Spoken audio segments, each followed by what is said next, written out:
Hormuz প্রণালীতে মার্কিন নৌবাহিনীর কঠোর অবস্থান এবং ইরানের পাল্টা ড্রোন হামলায় মধ্যপ্রাচ্যের পরিস্থিতি ফের উত্তপ্ত হয়ে উঠেছে। নতুন করে কোনো জাহাজে হামলা হলে ইরানকে কঠোর পরিণতির হুঁশিয়ারি দিয়েছেন ডোনাল্ড ট্রাম্প। আর সমুদ্র পথটি থেকে যুক্তরাষ্ট্রের অশুভ প্রভাব দূর করার প্রত্যয় তেহরানের।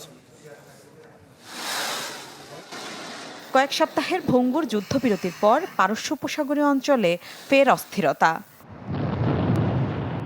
হরমুজ প্রণালী এবং আরব আমিরাতের উপকূলীয় এলাকায় পাল্টাপাল্টি হামলার ঘটনায় বিশ্ববাজারে তেলের দাম এক ধাক্কায় প্রায় 6% বৃদ্ধি পায়। আন্তর্জাতিক বাজারে ব্রেন্ট ক্রুডের দাম সোমবার ব্যারেল প্রতি $114 ঠেকেছে। হরমুজ প্রণালীতে ইরানের 7টি নৌকায় হামলা চালানোর দাবি করেন মার্কিন প্রেসিডেন্ট ডোনাল্ড ট্রাম্প। জানান পারস্য উপসাগরে আটকে পড়া জাহাজগুলোকে বের করে আনার চেষ্টা করছে ওয়াশিংটন। তবে দাবি নাকচ করে হরমুজ প্রণালীতে পূর্ণ নিয়ন্ত্রণের কথা জানায় তেহরান। কোনো বাণিজ্যিক জাহাজ সেখান দিয়ে পার হতে দেয়া হয়নি বলে জানিয়েছে দেশটির ইসলামী বিপ্লবী গার্ড বাহিনী IRGC। পাল্টা সমুদ্র পথটিতে মার্কিন হস্তক্ষেপের কঠোর জবাবের হুঁশিয়ারি দেয়া হয়। এদিকে সংযুক্ত আরব আমিরাতের পররাষ্ট্র মন্ত্রণালয় জানিয়েছে তাদের রাষ্ট্রীয় তেল কোম্পানি অ্যাডনক সংশ্লিষ্ট একটি ট্যাঙ্কার হরমুজ প্রণালীতে ইরানের হামলার শিকার হয়েছে। দক্ষিণ কোরিয়াও তাদের একটি জাহাজে বিস্ফোরণের খবর জানিয়েছে, যা আমিরাত উপকূলের ঠিক কাছেই নোঙর করা ছিল। গতকাল দেশটির আকাশ প্রতিরক্ষা ব্যবস্থা ইরানের ছোড়া 12টি ক্ষেপণাস্ত্র ও ড্রোন প্রতিহত করেছে।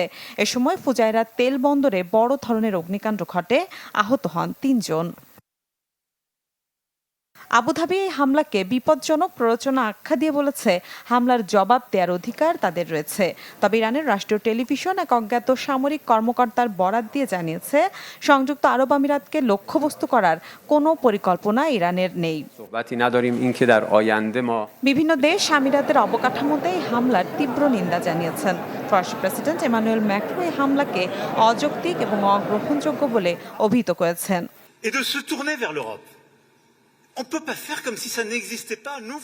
এদিকে যুক্তরাষ্ট্রের কাছে পাঠানো ইরানের 14 দফা প্রস্তাব নিয়েও চলছে কূটনীতিক টানাপোড়েন।